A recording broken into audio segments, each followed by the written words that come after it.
Breath of the Wild. There's so many cool things about it. Perhaps one of my favorites would have to be the glitches.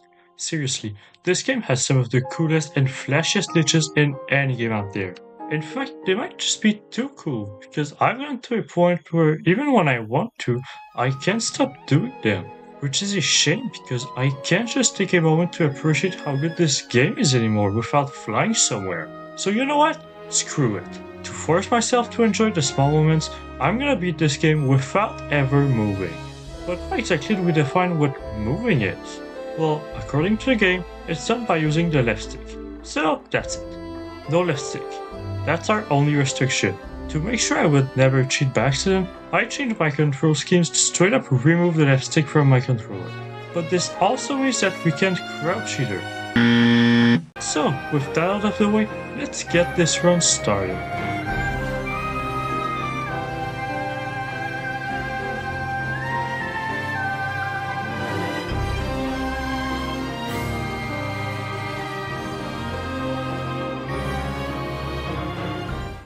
We start off in the front of resurection and... oh no.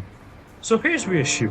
Our only options are to whistle, which does nothing, target nothing, which does what you would expect, and jump nowhere. Everything else does nothing without the left stick. We can't do directional hops, we can't run, and we obviously can't walk. We have nowhere near the resources to even get the Sheikah Slate, let alone leave the Shrine of Resurrection. So, what do we do now? We could just say that we're allowed to walk for this section, but here's the problem. First off, that's super lame. And second off, even if we were to get the Sheikah Slate, it would not help us at all. All it would do is allow us to use the scope to turn around, which does not help us. We will still need to continue walking for multiple minutes once we leave the shrine.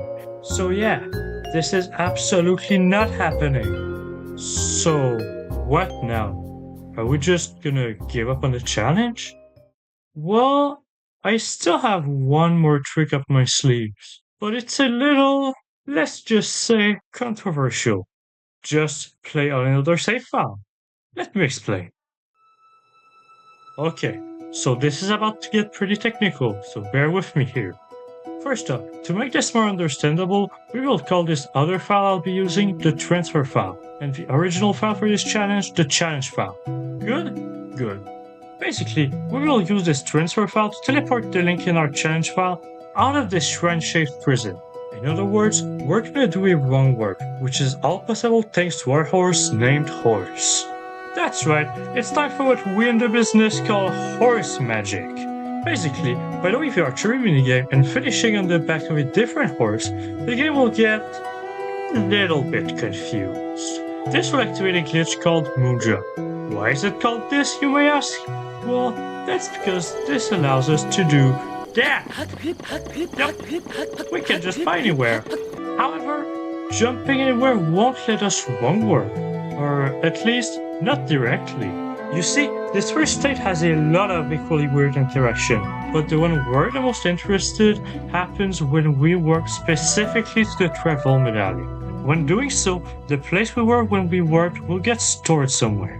This makes it so that if at any point we reload a newly created save while we have Moonjump still active, we will get teleported there. This includes other files. This means if, hypothetically speaking, I was in the bomb shrine entrance when warping to the travel medallion in the transfer file, I could then go to this challenge file, save and reload, and voila! However, just one warping here won't help us at all, as we still can't move. Additionally, if we try to jump while Moonjump is active on our challenge file, we'll just get soft locked. Fortunately, this issue can easily be solved simply by quitting the game to deactivate Moonjump, as even without Moonjump, the save will still won't work us. So now that we know how to wrong work, where do we want to go? Well, there's one item that will allow us to move without the left stick. A shield. With this bad boy, we can do a parry, allowing us to move an inch in the direction we're facing. It's not pretty, but it's better than nothing. I decided to call this method of movement, if you can even call it movement, shield bashing. So, all we need to do is set up your wrong warp right next to a shield. Shouldn't be too hard. Unfortunately, there are some problems with that. First off, if we won't work anywhere on the overworld outside of the Great Plateau, we'll instantly void out because we don't have the paraglider. If we don't have Moonjump active, after a while, we'll respawn at the exit of the Shrine of Resurrection. However, if we never deactivated Moonjump, this will happen.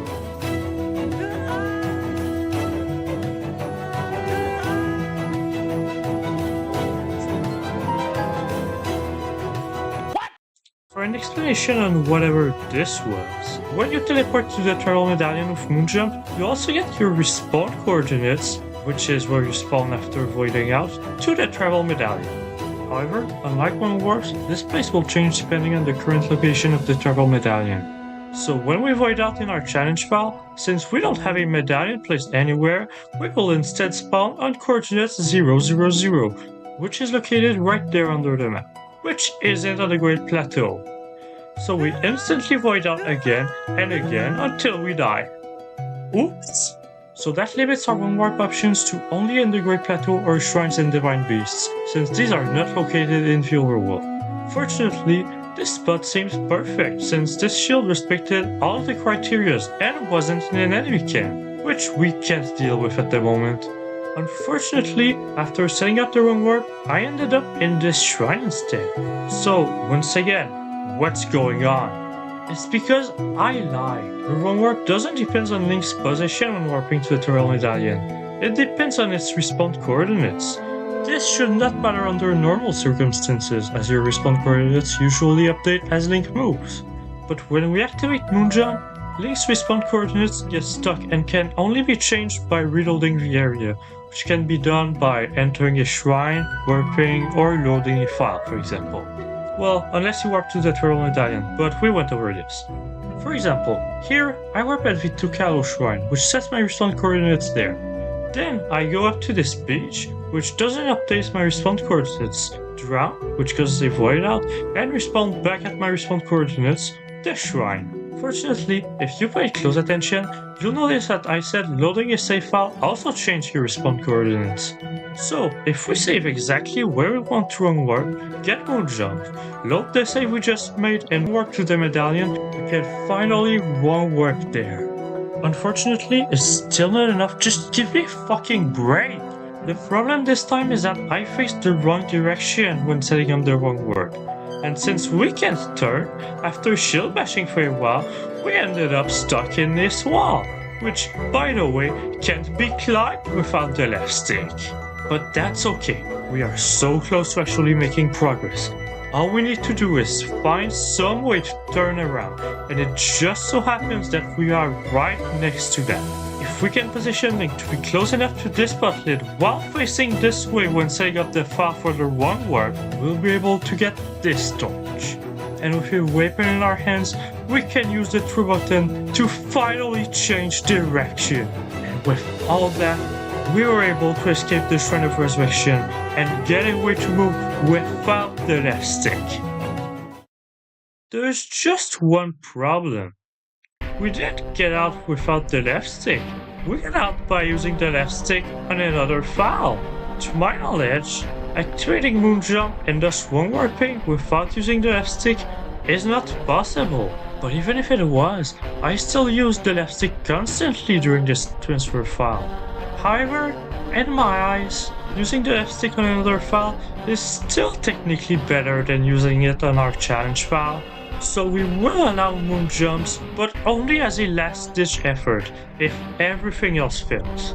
If you think this is cheating, well, yeah, it kind of is. I will still keep track of how many times I had to activate moon jumps and one word. But with all that out of the way, let's finally actually start this challenge for real this time. Now that we're out of there, it's worth noting that if we ever break all of our shields, we're softlocked. So with that being said, I decided to go nab this shield from these bokoblins as a backup. While we're on the topic of bokoblins, combat can be really annoying this challenge, especially against archers. Since we move so slowly, we either have to take a ton of damage or lose a lot of durability on our shields, which isn't good for obvious reasons. We can of course kill them with our own bow, but we don't have a bow yet, so that's not happening. Anyways, I easily got the shield by luring the bokoblin with it outside the archer's range. After that, I slowly, very slowly made my way to the tower. Once there, I had to shield bash in a very specific way to get up these ramps, which will be a recurring theme for most of the early game. Now, you might think that interacting with the pedestal will do nothing since we don't have the Sheikah Slate, but thanks to what I could only describe as some sick plot armor, the Sheikah Slate magically teleported right into it. By the way, the Sheikah Slate Link grabbed just now is just visual. In fact, if we ever reload an area, the Sheikah Slate will just vanish. Anyways, before we go down to one of the 4 newly unlocked shrines, we need to figure out how in the world we're gonna drop there without breaking our legs. To do this, I use the glitch called Fall Damage Cancel. By cancelling the throw animation of a weapon with the quick swap menu, we'll reset Link's fall, cancelling the damage. Get it? Now that we're down, we have to choose which shrine we want to go first, as each shrine has a different rune, which could all be very useful for this challenge. The choice is really easy, as 3 out of the 4 shrines have some kind of obstacle we'll have to overcome first before reaching the shrine. So by process of elimination, we'll go to the only shrine without any kind of roadblock. The Omano Shrine, aka the Magnus Shrine. While Link gets there, you might have noticed that the UI is a little weird. Since I never got the Sheikah Slate, the game still thinks I'm at the Shrine of Resurrection. This means that the controls that show up at the start of the game are still there. This also means that the game is gonna taunt us by telling us to move throughout the whole game unless we get the Sheikah Slate. Unfortunately, the room with the Sheikah Slate is blocked behind 2 walls we never opened, so that's not happening. By the way, because we never saw the intro cutscene, the entire world is stuck at 5:15 AM until we watch said cutscene. Also, holy shit, how are we still not there yet? Once I eventually reached the shrine, I had to shield bash specifically on the right side to make it to the terminal and enter the shrine, and yeah, in case you didn't realize it yet, you can activate anything without the Sheikah Slate. As long as you're the Sword's chosen one, you can do literally anything, even using runes with what I assume to be some kind of telepathic power. Speaking of runes, Magnesis is really good in this challenge, as it's almost the same as normal. This made this shrine not very exciting. The only thing I've noticed is that I used a shield jump to get up this slope and get a bow, meaning I can actually do something against archers now. So yeah, getting the first Spirit Orb was pretty easy. Once out of the shrine, the old man told us we needed 3 more Spirit Orbs to leave the plateau, before making us open the inaccessible map our fake Sheikah Slate doesn't have. But now we have an actual choice to make regarding what shrine to go next. As mentioned previously, all 3 of them have some kind of roadblock preventing us from accessing them. Kenamu, the Cryonist Shrine, is located really far away in the cold area of the Great Plateau. This means that we will need to find some way to survive the cold weather if we want to reach this. On the opposite side of the plateau, Jabaji, the Bomb Shrine, is surrounded by a wall, which, in case you forgot, we can't climb. Speaking of stuff we can climb, we have the Stasis Shrine, Owadime, which is located on top of this massive cliff. I don't think I need to explain why this one is a problem. So, considering how hard reaching each of them will be, I decided to start by going to the shrine with what I believe to be the most useful rune for this challenge. So which one is it, you may ask?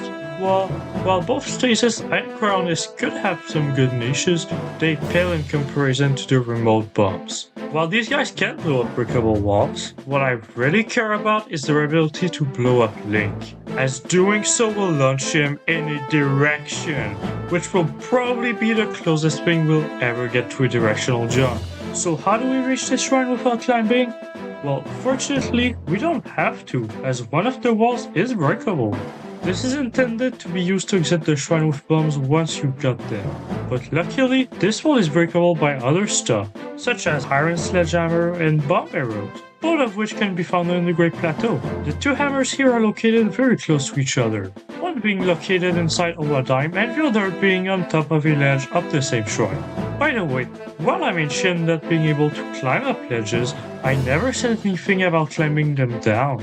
Oh yeah, this made me realize I could reach both hammers by taking a detour to the cold zone and drop down using a fall damage cancel to avoid dying. Meanwhile, the bomb arrows can be obtained by opening either of those chests. This one is hidden behind this thing and is definitely inaccessible with our current movement options. This one is located far in the cold area, very close to Kenamu Shrine. The last one is hidden behind this wall.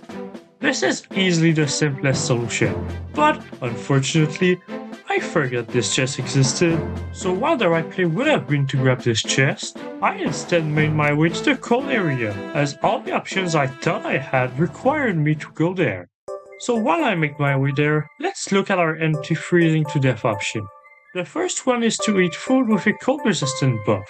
The main problem with this method is that it only protects us for a limited time, and considering how slow we are, we probably won't have enough time to make it far enough. Another way would be to simply use a lit torch and travel the whole way without ever putting it away, as doing so would leave us without any cold protection.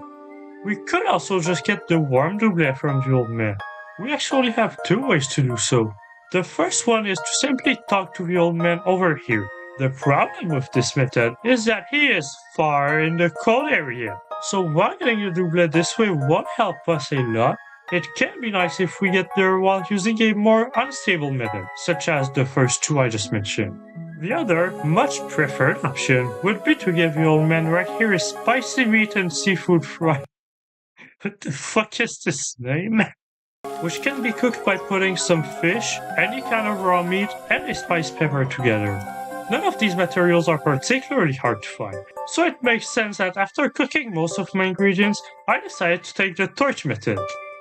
I'm serious. That's because I did mention one glitch making the torch method much better. Weapon smuggling. Basically, by having a weapon and a shield out, taking them away, then unequipping the shield with quick swap before the animation ends, we can then throw an item, such as this conveniently placed barrel, and the game will just forget that we still have our torch out, making it stuck to our hand. So as long as we never attack or throw, which will cancel out the glitch, we'll be able to have a lit torch keeping us warm all the time.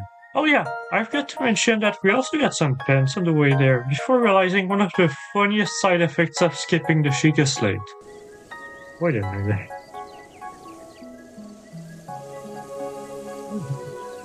What the heck is this?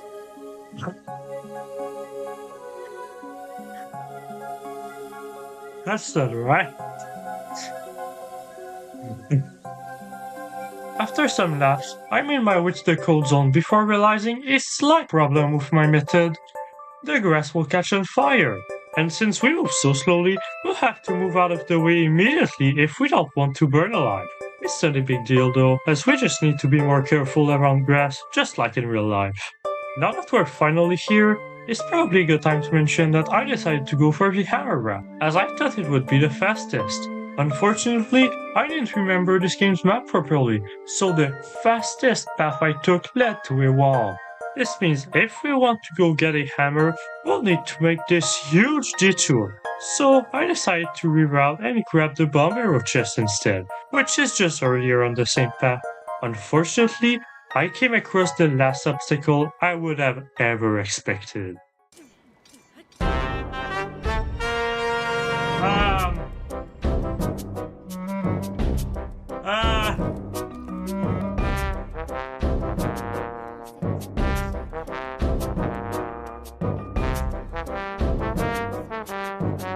Yeah. Sure.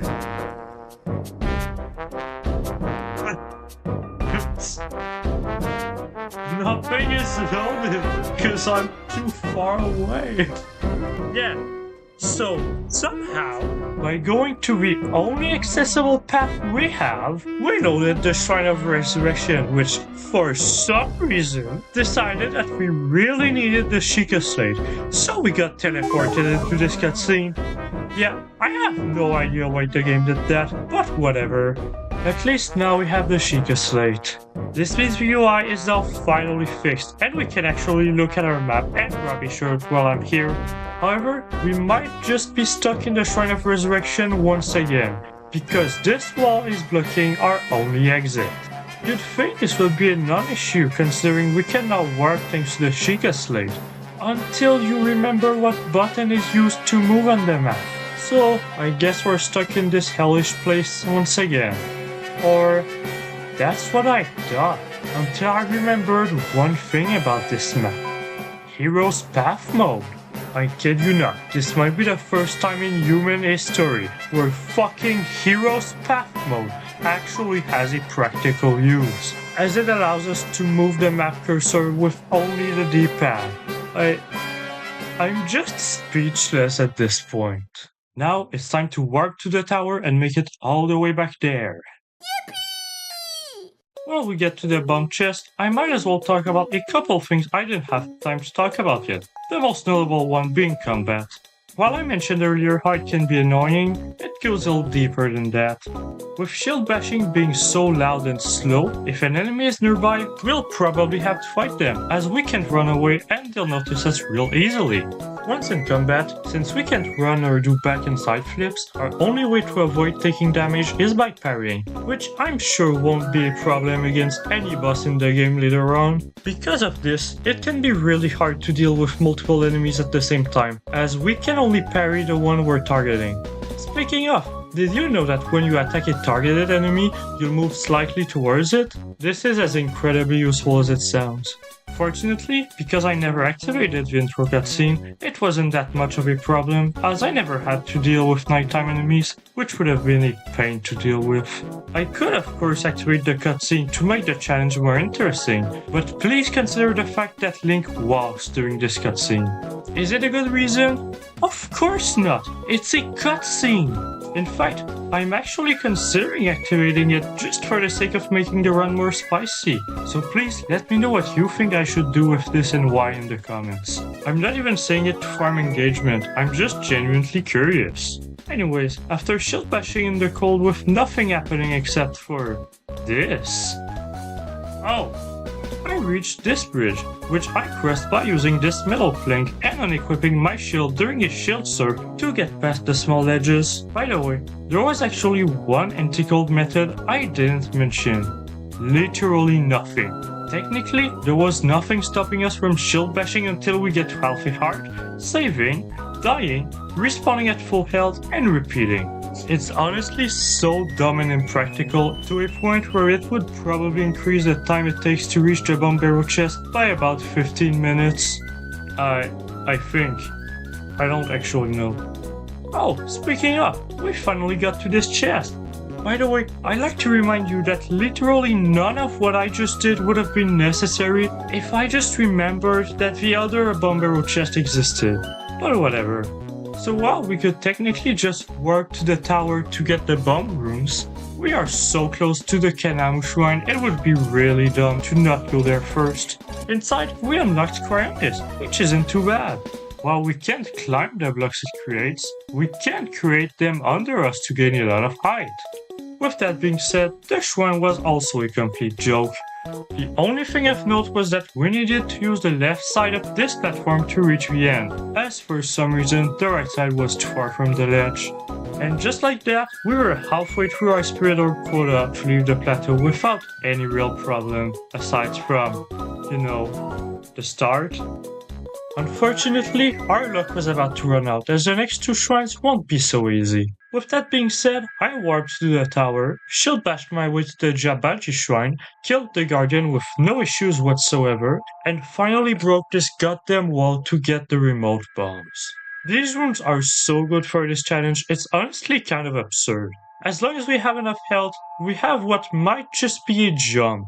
By the way, did I mention that all the other rooms need some kind of things to function, like metal objects for magnesis? Except bombs? They just work anywhere. Unfortunately, this won't stop this shrine from being a bit of a problem.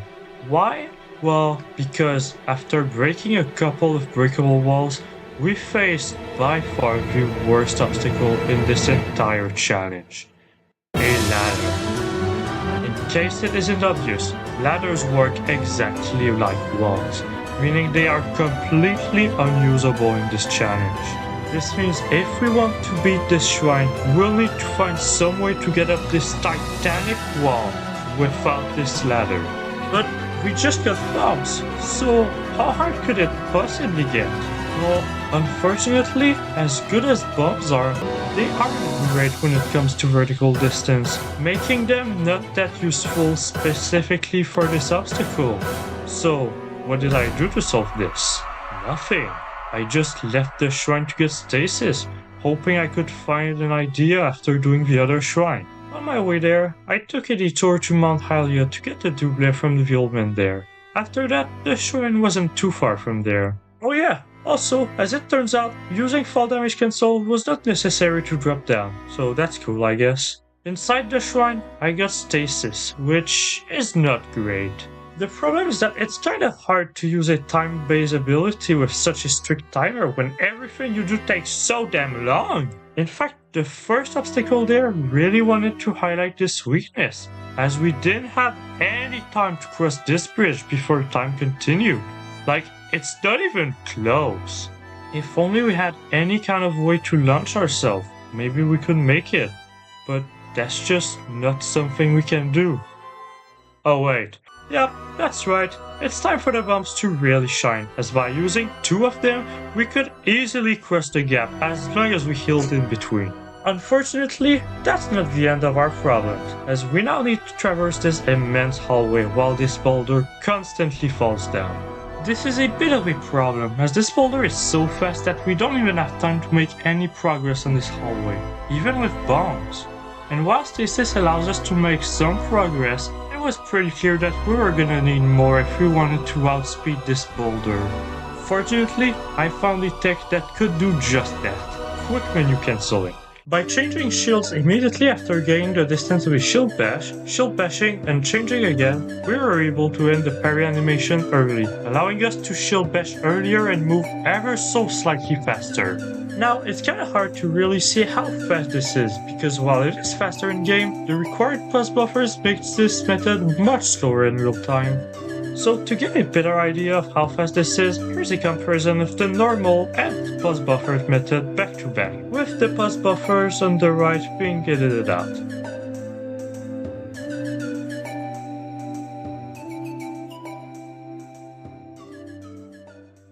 With this, we could get much more distance with the help of stasis, but you might be wondering how we're gonna avoid this boulder.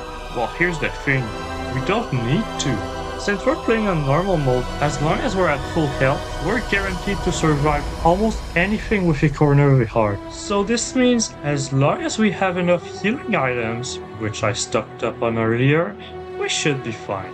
So by doing all of this with a last push with the help of our bombs at the end, we managed to actually beat this seemingly impossible shrine. This made me confident that the bomb shrine was absolutely possible. We just need to find a way to gain enough height to get past this damn ladder. So that's what I did. I went on another file to try anything I could until this happened. What?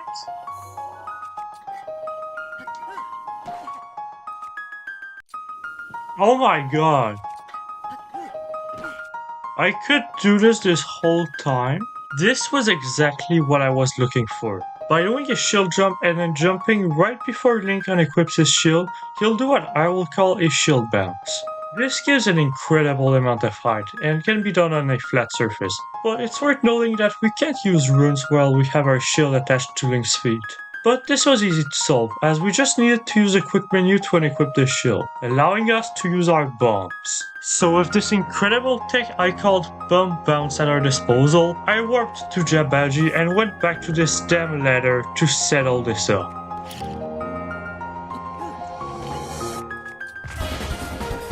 It worked. Oh yeah. As good as this felt, we still aren't done with this shrine, as we now have another, even bigger ladder to cross. However, this time we have this block to help us get up there. Unfortunately, this won't be enough alone, so we'll need to, once again, use our trusty bombs to make it there. By the way, bombs will always spawn the way Link is facing, meaning we'll pretty much always want to face away from where we want to be launched. So after a couple of attempts, I managed to get this. Yes! And just like that, we managed to beat every shrine in the Great Plateau without moving. Unfortunately, we still have one more thing to do before obtaining the paraglider. We need to reach the old man on top of the Temple of Time, and you'll never guess what's the best way to get there. That's right, it's by climbing a ladder! A really, really, really tall fucking ladder. I'm gonna be honest, did you see all the shit I had to go through just to get past the ladder that's like 5 times shorter than this? There's no way we could make it up there. That's what I thought, until I realized there was one key difference between these two ladders. This one is on the overworld. This means that unlike the ladder in Jibaji, where we were limited to only what's inside the shrine, we had access to the entirety of the plateau to get past this one. The first thing I thought I could use was a bullet time bounce. To do this glitch, you need to bounce on an enemy while shield surfing in bullet time. But in my testings, I couldn't find any bokoblin I could do this with our restriction, which wasn't very surprising. After that, I wanted to see if Stasis could beat the dogshit rune allegations by using one of the oldest tricks in the game, Stasis Launch. Unfortunately, it didn't work either. Depending on the setup I tried, we were either too slow to get in position to be launched or required me to use something I can't do, like crouching or holding on a wall. Then, I had a really weird idea. Why not make a hylian catapult? Hear me out. You see, if we position Link and this metallic object close to the Omano shrine just right, or use the one in the cold if you want to be a nerd about it, we'll gain a lot of height. However, I was worried about a lot of things for this method. Is there a spot close enough to the Temple of Time where we can do this? Is this actually gonna be enough height? Fuck, can we even do this without the left stick? So, I did a lot of testing, but I think that instead of telling you everything, I should just show you. So I started by bringing both of these objects to the Temple of Time, which took about half an hour. Then, once I was there, I thought I might as well spend all my spirit orbs for a heart container, as we would get much more value from our health to tank bombs than stamina we can't even use. After that, I directed these two to the right side of the temple, and here's the issue. While this sledge right here would be viable for a catapult setup, it's too far to actually reach the roof of the temple. So we'll need to get creative by using this chest for the base of our catapult. Unfortunately, I had already opened all the metallic chests available in the plateau, so instead of restarting the whole thing over again, I just found a chest from an amiibo.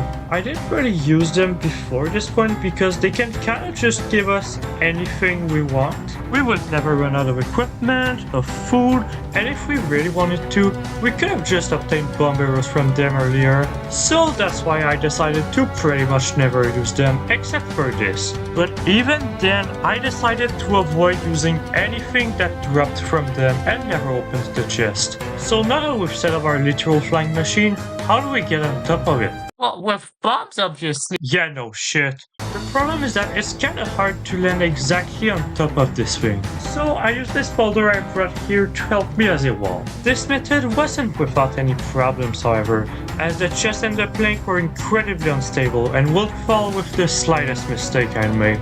Exploded the bomb too close to it? Too bad. Placed the boulder in the wrong spot? Try again. Didn't center the plank perfectly? This won't stay in place for long.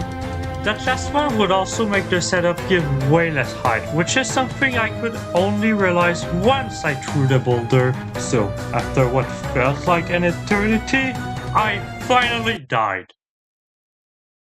Because I forgot to heal. At this point, I had spent an hour and a half on this, and I decided I had enough of pushing these two things all the way there because yes, I had already done it twice. So I cheated. I went back there with the left stick. Look, I'm not proud of this, but if I'm being honest, I already proved that getting these two objects there was absolutely doable, and doing it again would not have changed anything. It's not like if getting these two things here were hard, it was just really time consuming, which is why I decided to skip this part. I was also kinda starting to go insane, but that's besides the point. In fact, this did not stop me from completely failing for a while longer before realizing what I was doing wrong. You see, in testing, the catapult would launch Link with momentum in a way where it was much better if I was sitting in the opposite direction to where I want to go. But for some reason, without the left stick, I would instead get hurt and get launched way higher with no momentum. This meant I had to sit on the other side of the engine to be closer to the temple's roof. So after that, I just had to make the perfect setup. But it would just not work. I would just try to make it as perfect as possible. Fail, make it better. Fail again, retry again, over and over and over for the next 3 hours. This was my life until finally this happened.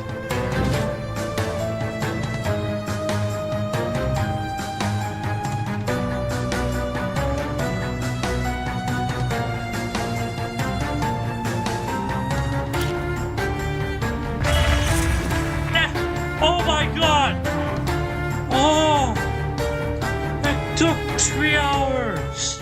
I was finally up there. However, we still weren't home free, as we haven't reached the old man yet. So I made my way to these rocks to get higher, when suddenly... Ah! That's why we save. Please tell me it...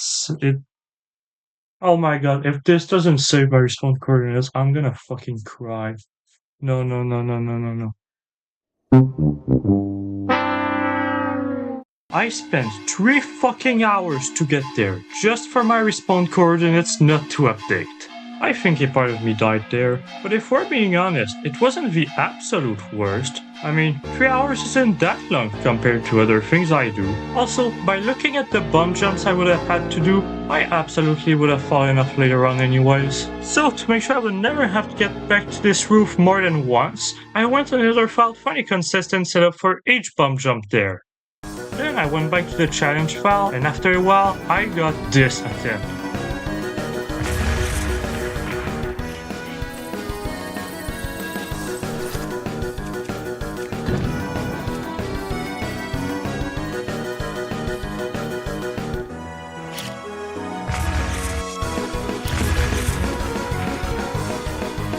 Oh my god!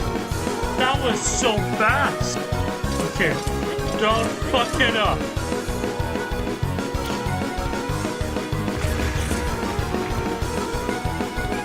God, this is so stressful.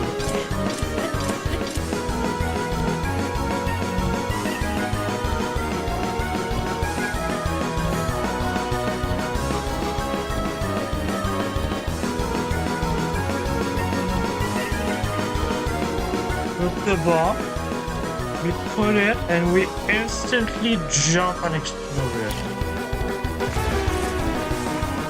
Come on! Oh my god! Now we just need to throw it in and mesh it.